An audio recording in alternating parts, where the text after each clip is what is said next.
Hey, this is this, and I guess it's just me talking video because I don't know what to really talk about since there's really not that much happening right now. I mean, yeah, next week, about Thursday, we're going to hear, or next Thursday, the Nintendo Wii U thing will finally happen, and we'll finally get a price and release date. I I have my likes and dislikes. And right now, most of my dislikes are to all the brain dead idiots out there who keep thinking that their old Xbox 360s can beat the Wii U on graphics. If most of you who actually know technology and how it works are done laughing your asses off the ground, basically people like Samuel Tech Geek got up there and said that his Xbox 360. He basically said that technology from 2005 can beat technology that was built in 2009. It's a 5 year difference. I mean, yeah, I do know there was a lag problem going on, but there's kind of been a lag problem in all the consoles, mainly due to one simple thing.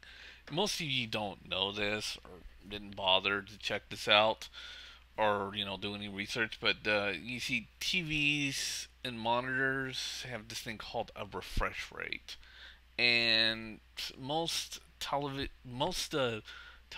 sets really only have a refresh rate that will allow most of your games to be played at 20 frames per second. And this is important about the Nintendo Wii U lag because the screen on the touchscreen on the controller is actually faster than the one on the actual television set, and it is because of these refresh rates of these television monitors. And Nintendo, I think, set the frame rates low on the Wii U for an intentional reason because this is the way most TV sets are going to be, as well as Xbox 360 and PS3, and even the Xbox 720 and PS4 would even do this. There's not very many monitors. There's some that will give you a faster refresh rate. Not very many televisions are made with faster refresh rates as well.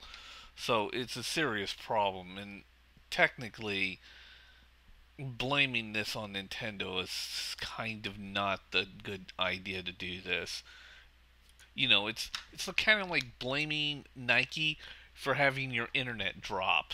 Yeah, your tennis shoes made your internet's no longer work unless you took down your modem and stomped on it with your tennis shoe. No, still not Nike's fault. That's pretty much your damn fault. By the way, just to let you know, the older televisions, CRV, I think is what they called. I think I got it wrong, and I'm pretty much sure of it. But I know that some idiot's going to go down on the comment boxes and say, "No, you idiot." They blah blah blah. Who gives a flying fuck? But anyways, the older television sets really didn't have any real refreshing rates, and you could basically run those at any frame rate you want and not ever have any kind of problems. But thanks to newer technology and LCDs pretty much taking over along with plasma, yeah, get used to refresh rates and being slowed down against your will. And I know that LCD TVs started on as monitors for computers and then became standard for now pretty much all television sets. But all this lag stuff with Nintendo, all that proves is just that Nintendo did pick a good screen for their little touch screen, except that it's still a reactive touch screen, which, you know, cheaper, but doesn't have, the fast multi-touch that compactive touchscreen has, but who cares? As long as it's cheaper. I still have my complaints about the touchscreen in the middle, but if it works, it works. If it doesn't, it doesn't. We'll see. Of course, there's a lot of people who are still complaining about the shovelware that came out on the Wii. You know, I thought they all shut up as soon as the iOS came out because if anything out there that has more shovelware than what the Wii has, it's iOS. I'm not joking. iOS has so many useless applications inside of its app store that it's just not funny.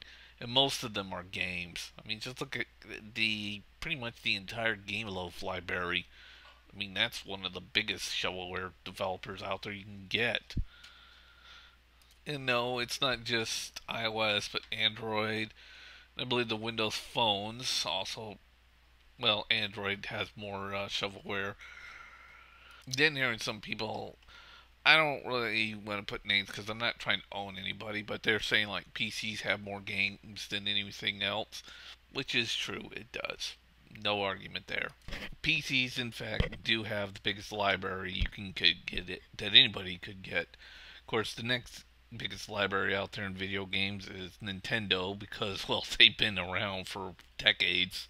NES, Super NES, Nintendo 64, GameCube, and now the Wii. And the third biggest is Apple. I mean, Apple would have had the second biggest library if they hadn't gotten rid of OS 9 and replaced it with OS 10.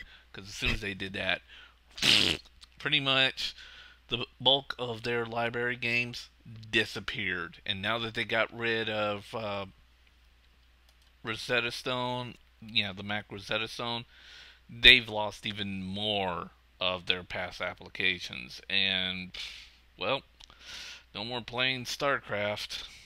And now they're only backwards compatible with PC, which is kind of odd. And kind of shitty, too, in its own right. And the fourth biggest game titles, I think, belongs to Sega.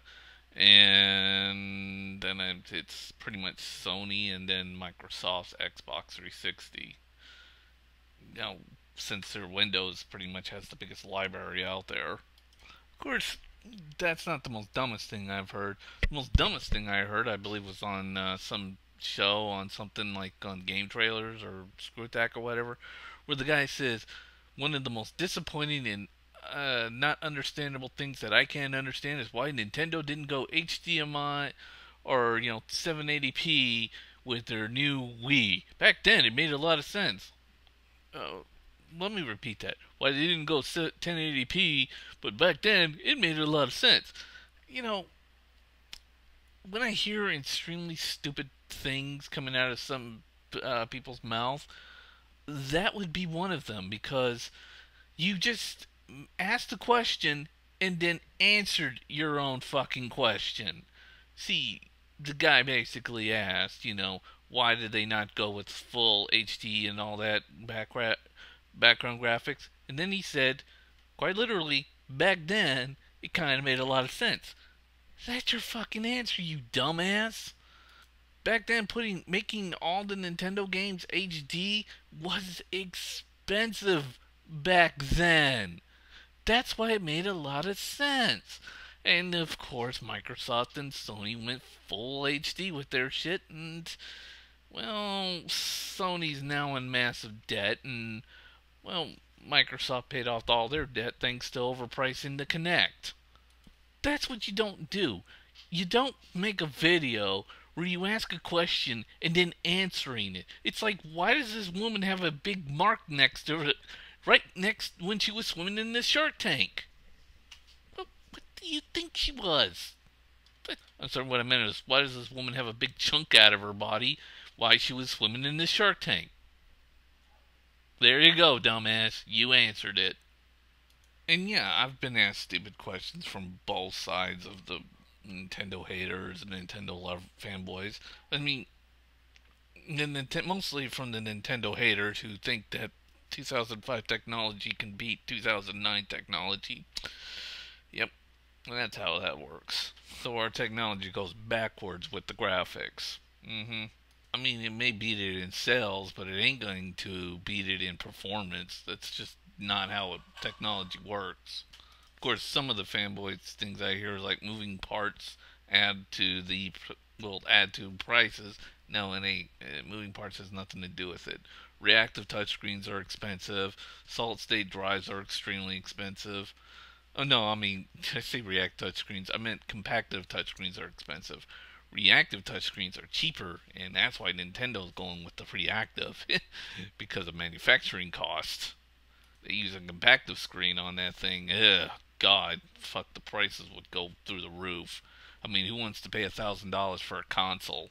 Thankfully, gyroscoping and accelerometers are pretty cheap now. And of course, the dumbest thing I heard was, well, putting in a hard drive slot on the Wii U would be stupid and more expensive. No, it wouldn't. It would not add to the cost at all. It's just a hard drive slot, ATA slot. You can have that on the side and go out and buy your own goddamn hard drive. But for some reason, a bunch of people, Blackpawn, seems to think that consoles must have hard drives installed the console themselves. Technically, you really don't. If you got a good enough flash drive inside the console, maybe 8 or even lesser gigs, then you can just put in any hard drive, format that hard drive, and then run off that hard drive. It's not difficult science, Blackpawn. It's not. You don't need the hard drive installed. All you need is just an ATA slot and a good flash drive, and you're good to go. And unfortunately, Nintendo did not think that one through. Oh well, at least you're able to hook up a USB 2.0 hard drive and any other flash hard drive along with an SD card, which STXZ or whatever can go up to at least 1 terabyte. But no word if Nintendo will allow those types of cards to be read in the Wii U until, September 13th. Hopefully, we'll get a tech specs. Well, that's it. See ya.